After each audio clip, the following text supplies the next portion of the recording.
I'm just so grateful for the series we are doing this month. This was a series topic that someone DM'd me on Instagram and asked us to do a series on. So we are exploring parenting dynamics and dilemmas the whole month of August, and it happens to be perfect timing for me personally, because my children's book that I wrote with my daughter, London, Can I Sit Here?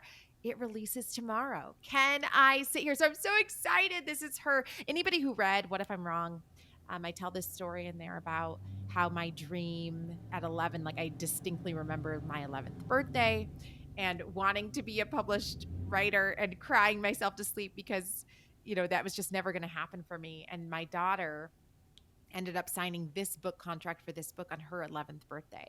And so I tell the story in What If I'm Wrong about just how sometimes I really think God works answering prayers from generation to generation. Like sometimes I think the prayers that for whatever reason can't get answered in our life, I think God is so faithful that he may bring them to fulfillment in the next generation. And that is what this book is for us. So man, it's her real life story. I hope you guys pause this episode right now. Can I Sit Here? We'll link it in the show notes. It's just such a beautiful book. It's her real life story of her experience going through bullying in 3rd grade. So support London, support her and her new author endeavor. If you have a kid you care about, it is a perfect book, I think, for back to school. I hope a lot of my teacher friends will add it to their, how they do like those Amazon wish lists? Mm-hmm. Yeah, put it on there. Yeah. Can I Sit Here? Yeah, I'm so excited. It's such a sweet book and a sweet story. And actually, the theme of the book is what we're diving into on the podcast today, which is the topic of bullying. We have a special guest, London, Heather's daughter, who will share her personal experience and offer just valuable insights.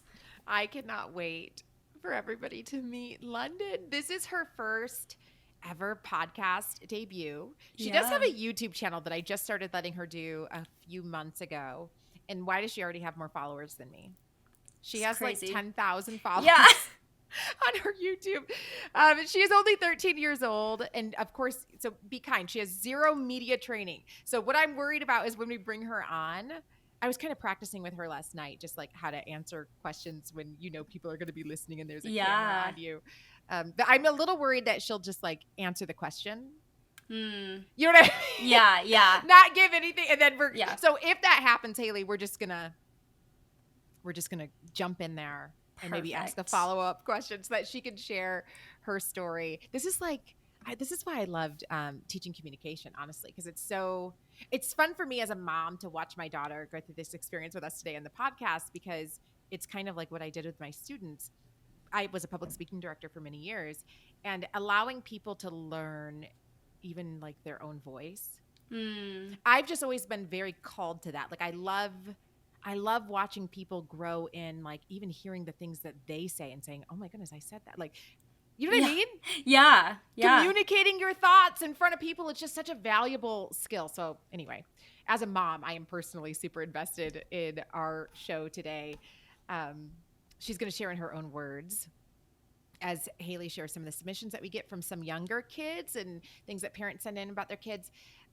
London's going to give her expert 13-year-old expert advice on what do you do when I'm feeling left out, when maybe I'm actually being bullied, or I'm just feeling really lonely, or how do I make friends? Those types of questions. Yeah, it's going to be a really interesting episode, and I'm honestly so excited to hear from a 13-year-old as our expert today.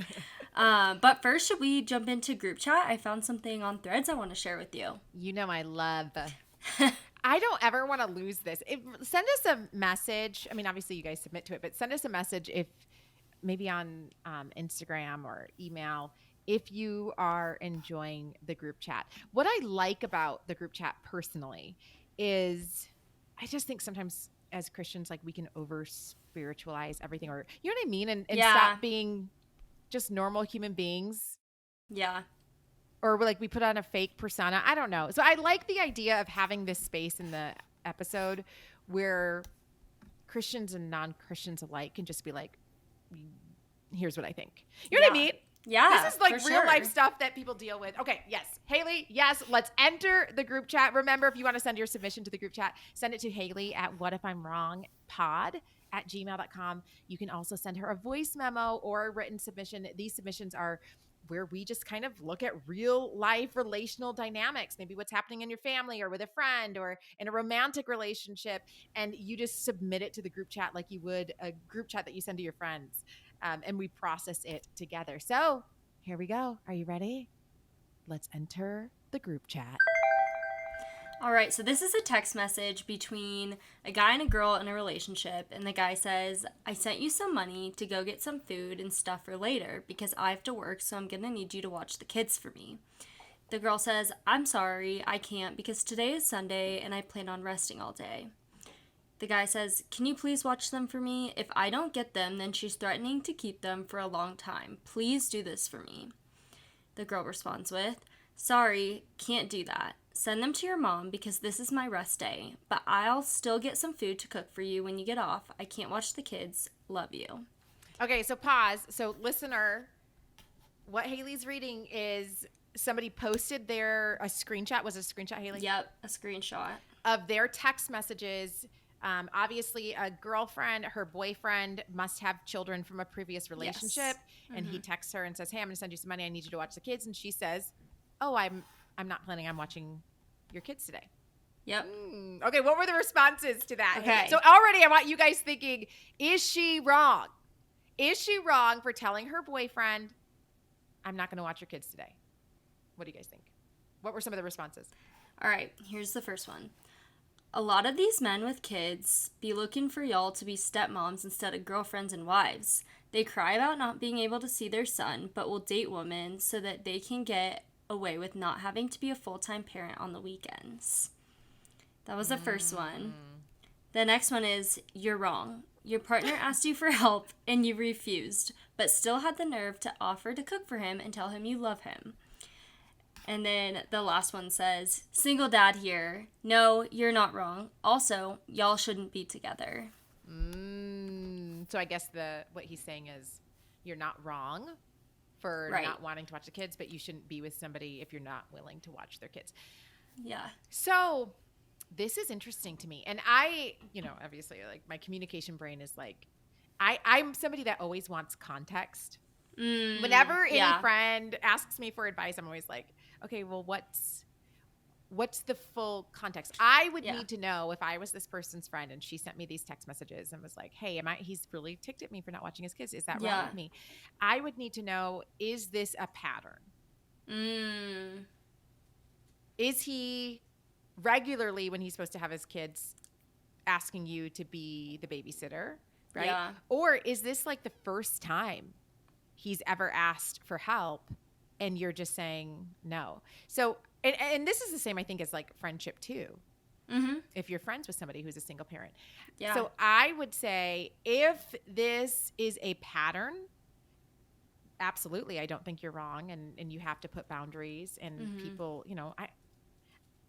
as a parent, it's just, I have to find childcare for my kids. I mean, I have dogs.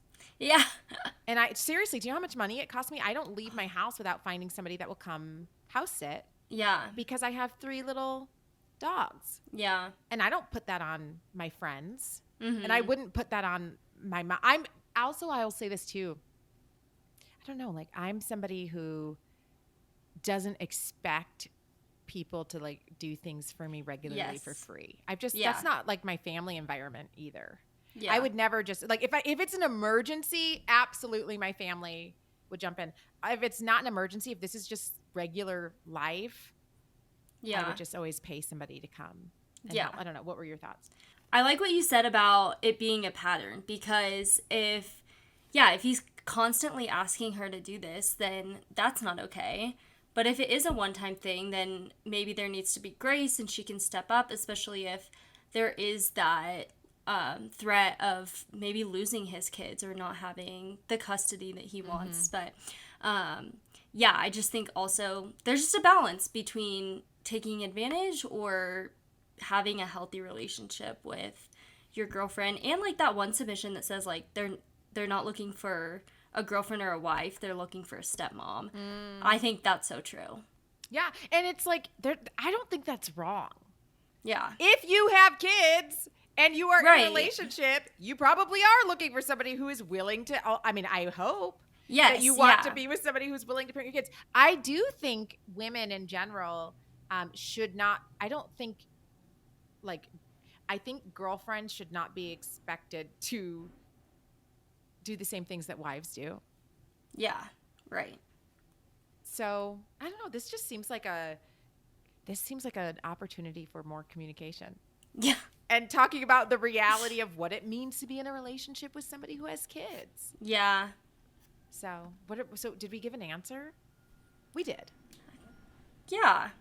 If it's a pattern, yeah, I don't think she's wrong. I think if this was an emergency, then sis, if I was your friend, I would take you back and be like, you're not going to, like, no, you're wrong. Yeah. This is a person who is asking you for help, as in any other relationship. I think when it's an emergency, we help. So yes. That's what we think today. Send us your submissions by sending an email to Haley at whatifimwrongpod@gmail.com. Thanks for entering the group chat with us. Okay, before we get to our submissions and we bring on the sweet, the beautiful, the lovely, the kind London Day, first, let's define the terms. So remember, for this segment, I'm going to give you a word and its actual definition. And I want to ask you to ask yourself how knowing the actual definition may change how you see your relationship with that word. Today's term is bullying. So let's define the term bullying. The dictionary says it's the use of force, coercion, or threat to abuse, intimidate, or aggressively dominate others, often repeated over time. But here's what that definition, I think, leaves out. Bullying isn't always loud. It isn't always fists or hallway shoves. Sometimes it is silent exclusion. Sometimes it's passive-aggressive comments. Sometimes it's pretending that someone doesn't exist or trying to make somebody feel invisible. And we tend to picture bullying as like a schoolyard problem. But what if it never really ends? What if, and I know some of you are listening to this like, yes, sister. What if adults can be bullies too? Just with more polished language and better outfits. I cannot express enough how opposite to Christianity the act of bullying is. If you're, I'm going to say this, if your pastor or politicians or bosses or spouse or friends are using these types of tactics in their communication with others, this for you as a Christian should be a red flag. To follow Christ is to reject the communication patterns of control, shame, and intimidation, because Christianity at its core is antithetical to the power-grabbing rhetoric we often see used in our world to build our earthly kingdoms. Leaders who bully their way forward may be the norm, but Christians are to walk the narrow path. This upside-down kingdom that exemplifies, what do we call it in Scripture? The fruits of the Spirit, evidence of my relationship with God, that Christ is living in me. Christ is alive in me. What are the fruits of the Spirit? Kindness, gentleness, peace, and self-control. Jesus didn't coerce people into truth. He didn't threaten them. He loved them. And he looked for ways to restore their brokenness by inviting them into relationship with himself. Yes. Yeah, I love that. Bullying doesn't just disappear with age. It evolves. And adults, they might not shove each other in hallways, but they exclude or manipulate or use shame as a weapon. And when it's dressed up in leadership, religion, or even concern, it can be harder to name. So good. You know what? So we're going to bring London on. Okay, friends, we're going to do some submissions with her. I do want to say, just because we just did this, define the term on bullying, before London comes on, I do want to say this to any parent who's dealing with a child being bullied. This is just Heather's opinion. Take it or leave it. For me, with my children, when it is like a serious incident that is affecting how they are able to show up at school, I really just want to challenge parents to take it seriously. Mm. I don't know adults. I just think it's really interesting how when it comes to kids who have very little social agency, we'll just keep throwing them in horrible situations and like toughen up or figure it out. But how many of us as adults would keep going to a job Yeah. if you are getting physically hurt, Yeah. right? Or screamed at or humiliated? Most adults would say, "Oh my goodness, I have to find another job." I really think parents, I'm not saying like just one little thing happens, that's different, but I'm saying if your child is going through like systematic targeting at school, please consider bringing them to another school or homeschooling them. I think we need to take these things more seriously because this is really deeply impacting our kids. I saw it with my daughter, and I'm just going to tell you, she was at a Christian school at the time, and it was very controversial what I did, but I took her out and I put her in a public school, and that's where she finished her year, and she had a wonderful experience when she finished that year. And then when we moved to Michigan, we put her back in a Christian school and she was doing fine there, right? It just, sometimes it's the dynamics of the kids in the class and the teachers, and is the administration supporting you? Okay, so we're going to bring on London, but as she shares her story, if you have a kid going through this, please pray, ask the Lord to guide you. I just want to invite you to take what they're saying as seriously as you would take it if it was your spouse coming home and saying, I'm being physically hurt at work. What would you do? Let's bring on London. Okay, I am so excited today because we have my baby girl, my one and only, kicking off this series with us that we're going to be doing on parenting. We have my daughter, London Marie Day. Say hi to my friends, London. Hello. She's going to be going through our submissions. We got some submissions from some young people talking about their experiences with feeling left out and bullied. But first, London, so your book releases tomorrow. It's tomorrow? It's going to release tomorrow, girl. Oh my goodness. You got to know your own PR here. Tomorrow. It's called Can I Sit Here? London, why did you title it Can I Sit Here? Because I was in third grade and I was trying to make friends. And so I went up to a table full of kids and I asked if I could sit with them. And I said, "Can I sit here?" And they said no. And they just like got up and left. So, and that was like the beginning. There was so much more yeah, that happened in that year of kind of targeting and harassment that culminated in me deciding to pull you out of that school. Right? yeah. And so going back to that time, we're going to get to submissions in a second, but going back to that time, London, what did that feel like, look like? What would you say to somebody who is still in the situation where maybe their parents aren't pulling them out, right? And so they're having to keep showing up and they have nowhere to sit at lunch. What would you say to that kid? I would say go to the places that like make you happy. I don't know if they're in like art or like singing or like if they really like writing. I would say go to those places. Okay, so what did that look like for you? For me, that would look like maybe watching a show with my parents at like 9 o'clock at night. Yeah. That's where we started our Survivor. Me and London watch all the seasons of Survivor. And it started, Haley, because she didn't have friends at school. And so I had to make a conscious effort. And so actually, London, what would you say to a kid about like, what does that look like, the dialogue with your parents to be vulnerable enough to say, I just remember you had a conversation with me where I hope you don't mind me saying this. Can we talk honestly for people? Is it okay? I'm scared, but yeah. If you want us to take it out, we'll take it out. But I just remember you had a conversation with me where you said, it feels like no one ever chooses me. Do you remember when you said that? Yeah. Yeah. And so I made, and what she meant was because she has two brothers who, naturally will go do, like watching Dragon Ball Z or Pokemon, whatever stuff they do together. And then London had moved so much that she struggled to make a best friend. And I just remember she said to me one day, like, it feels like nobody ever chooses me. And so I then, as a parent, made a conscious choice to make London feel chosen by me. And so that changed the way, where normally I think my natural instinct, because this is how my family was, like we did things as a family. It wasn't necessarily individual between parent-child.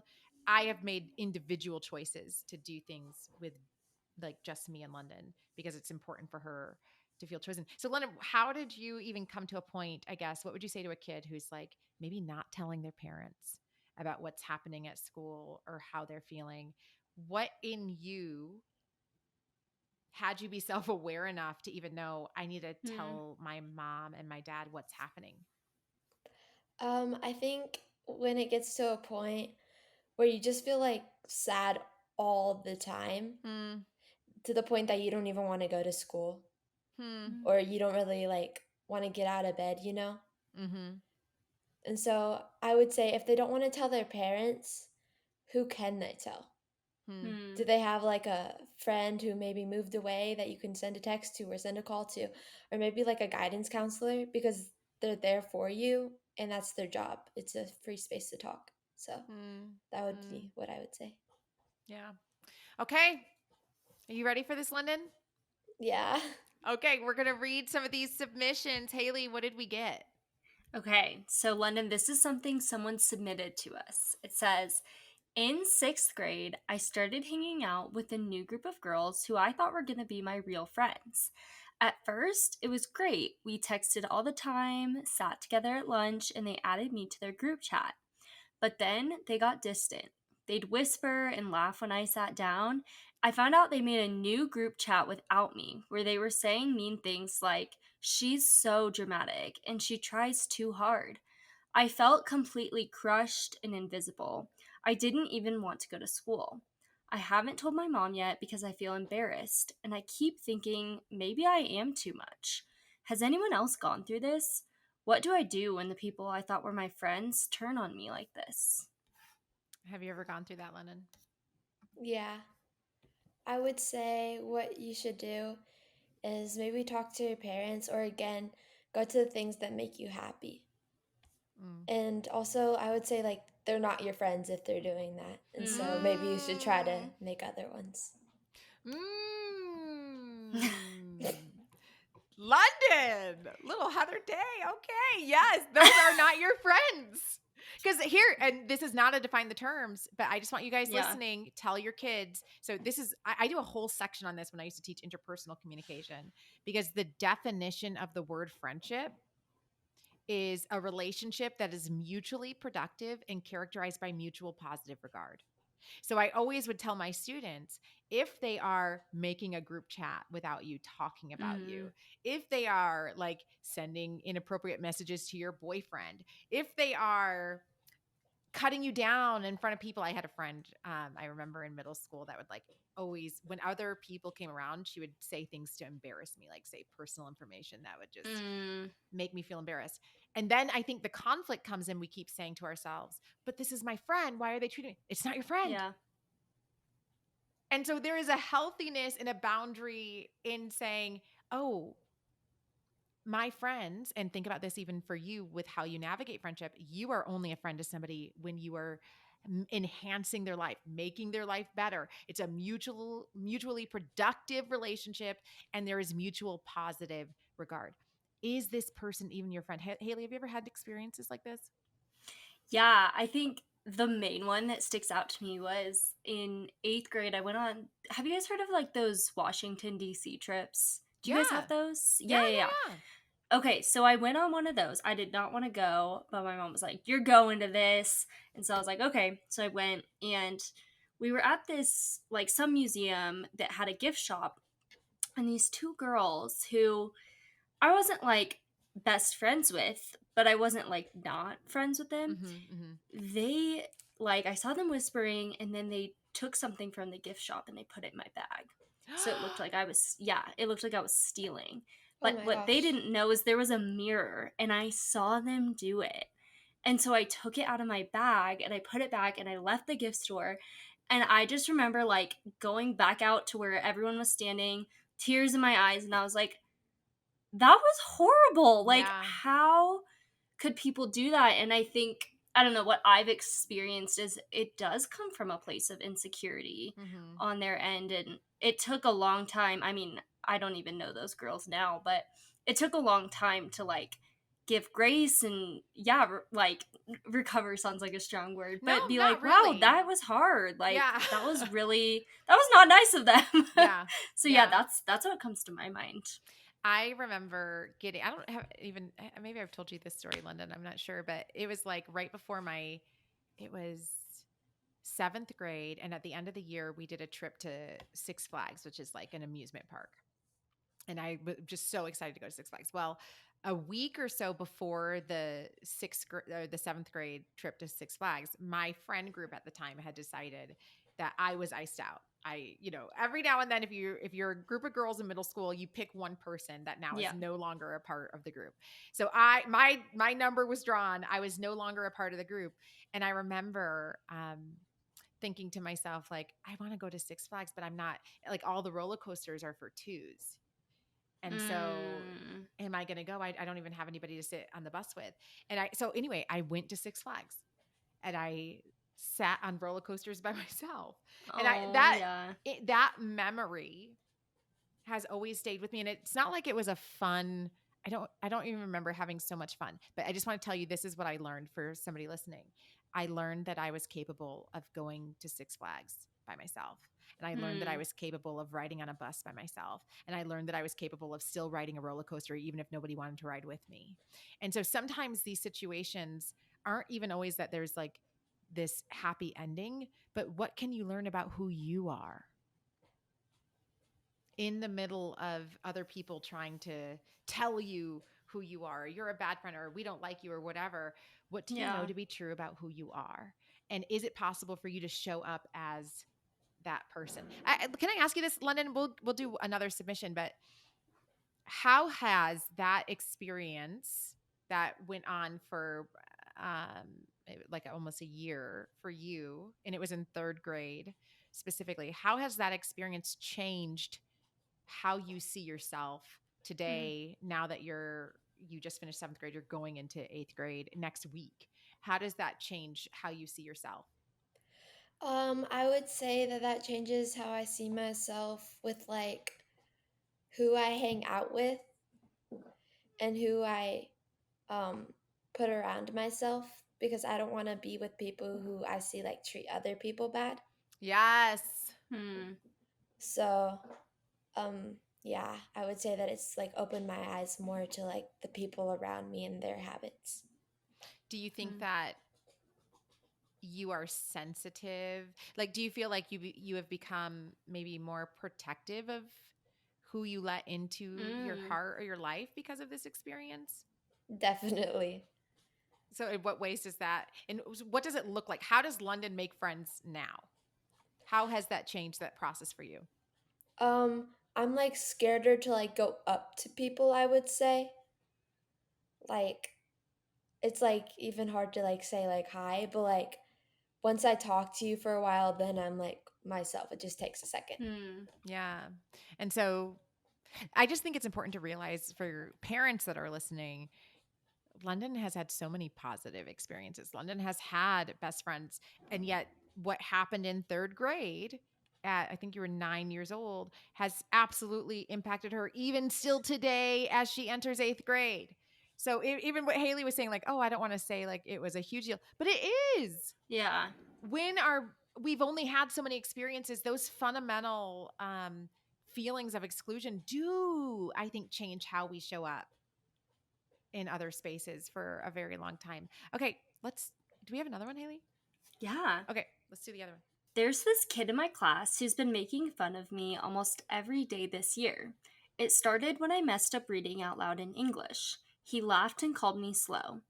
Ever since then, it's like he decided I'm the one to pick on. He mocks the way I talk, bumps into me in the hall on purpose, and sometimes gets other people to laugh along with him. I've tried ignoring him, but it doesn't stop. I've tried being nice, but he just makes more fun of that too. I haven't told anyone because I don't want to make a big deal out of it or have him say I'm a snitch. But honestly, it's starting to mess with my confidence. I dread going to school some days. What should I do when ignoring just isn't working?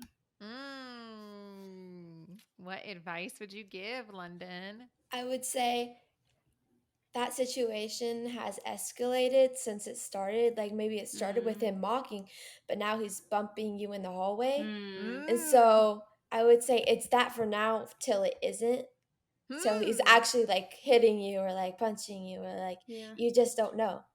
So I would definitely tell an adult or Mm. someone you trust. And also like his reactions, like it if it reflects him, it doesn't reflect you. So there's nothing Yeah. wrong with you. It's him. Mm. He might be Mm. having a hard time at home or like you don't know what other people are going through that makes them feel that way. Yeah. Yeah. How do you what would be the adult that you would, if this was your friend telling you, "Hey, this is what do I do, London? This person is doing this to me." Who would you tell them to go tell first? I would say your parents. They're there Okay. for you. They care for you. They love you. Yeah. Anybody at the school? Guidance counselor, school therapist, maybe even a teacher that you really, really trust. Mm. Yeah.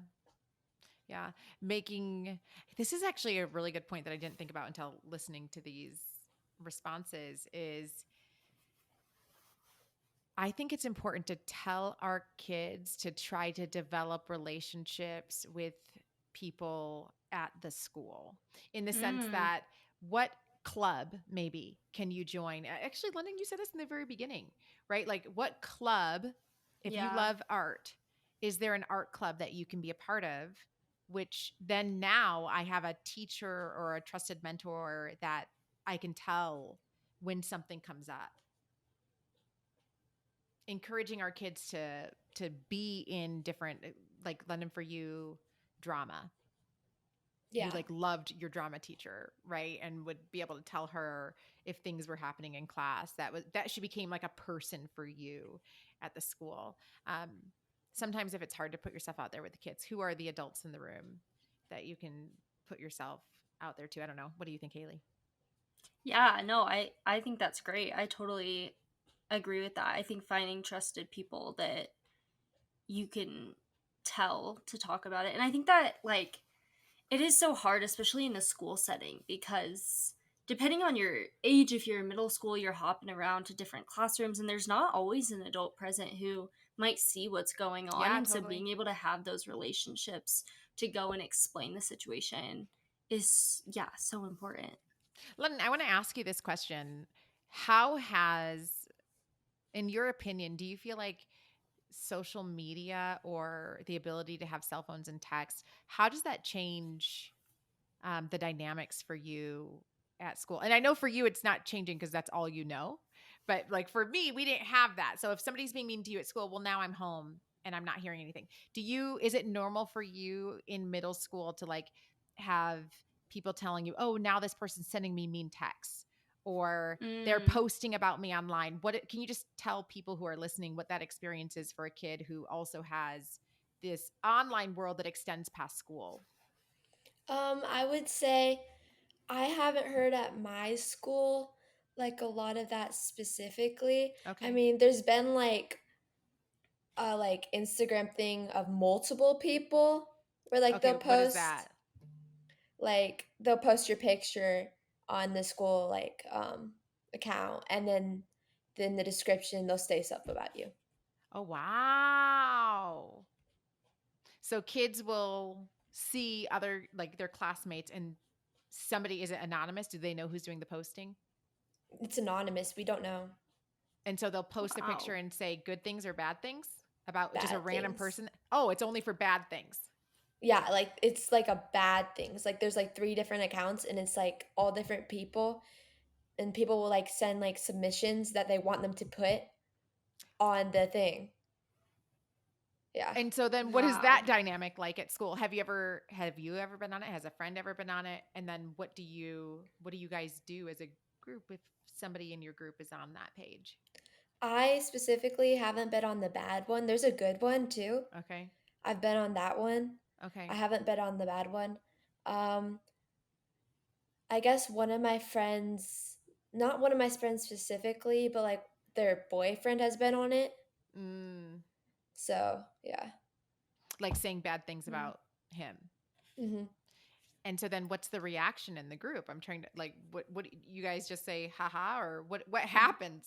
Well, there was like this whole like school investigation thing at Oh, the end of the good. year. And they never found out who it was. Okay. Oh my It never gosh. stopped, but they were like interviewing a bunch of people, calling them down to the office. So yeah. Okay, so somebody did Wow. tell teachers and they're trying to figure out who's running these accounts. Yeah. Haley, can you imagine No, being that's 12 crazy. and being posted in London schools? She has like almost 1,000 kids, right? She goes to a huge little public school. 1,000 kids get to comment on, let's say, your body, right? Or That's what happened crazy. at a gathering.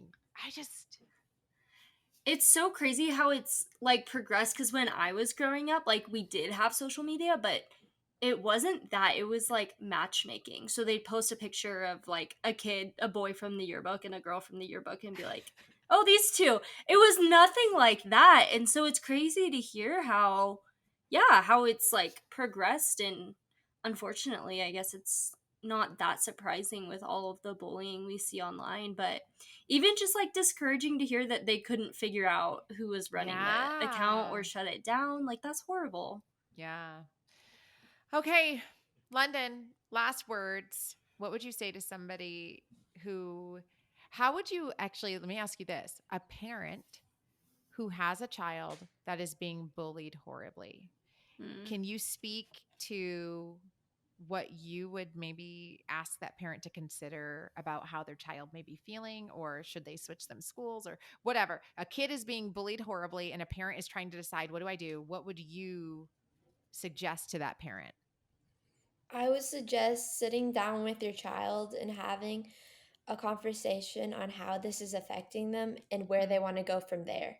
So whether that's switching schools or they want to like go to like a certain activity, like get an art teacher or mhm. get a music teacher or go in like football Mhm. Mhm. and spend more time with your child so they don't feel that they're alone like they have their parents. Hmm. Hmm. That's really sweet. London, I hope everybody reads your book. It's a cute little children's story. I am so proud of you as your mom, for being able to take a story that was really hard and share it with people and hope that something good comes out of it. I love you and I'm proud of you. Thank you so Love much for you. joining us. I want to close every episode with a segment I call Day in the Bible. And this is where I share something I have learned in Bible study with you that will beg the question, what if I'm wrong about how I have been reading or thinking or explaining this Bible passage? Today, to stay in our bullying theme, I want to look at John chapter 8. So, when we talk about bullying, we usually only picture the victim, but let's take Mm. a closer look at a Bible story where, like, everybody is playing a role. In John 8, religious leader, this is, by the way, the story of the woman that's caught in adultery. So, religious leaders drag in a woman caught in adultery into the public square. And by the way, they bring only the woman, which actually the law demands that you bring the man and the woman. They bring only the woman. Again, we're looking at that power, shame, coercion, abuse, and they humiliate her. And they have her stand in the center of the temple. And they demand justice. And they demand that Jesus weigh in. Now, here's the thing. This woman wasn't just facing personal shame. She was being used as a tool to trap Jesus. Her pain became someone else's power play. By the way, I do think we do this. I think I say this a lot, um, like in speaking. I just think sometimes Christians have the habit of using people as talking points. Mm. That just brought up something in me. Just teared me up a little bit. Using people as talking points and not seeing them as people. Well, what do you think on this? Where do you stand? Right or left on this talking point? This is a person. And I do it is the much more difficult, narrow path, complicated work of trying to see people. And what do we see in the story? Jesus sees a person while everyone else is seeing a power play. Jesus doesn't join the crowd. He stoops low. You know the story. He draws in the dirt and finally says, let any one of you who is without sin be the first to throw a stone." And you know the story one by one. All of these bullies walk away. But here's the twist: Jesus doesn't just protect her, he restores her dignity. He refuses to define her by her worst moment. So, what if we are wrong about who gets written off? What if, like Jesus, we stopped asking, "What did they do?" and started asking, "What do they need?" Am I seeing this as a person? The Bible shows us that when people are thrown to the ground, God doesn't join the crowd. God gets in the dirt and he kneels beside them. That's it for today's episode. Join us next week as we continue on in this theme of parenting. Next week, we are asking the question, what do I need to know about becoming a parent? You can send me your submissions if you want us to discuss whatever experience you are questioning on the podcast. Email me at whatifimwrongpod@gmail.com. Special thanks to our special guest, London Day, for sharing her story today. I'm Heather Thompson Day, and I'll see you next week.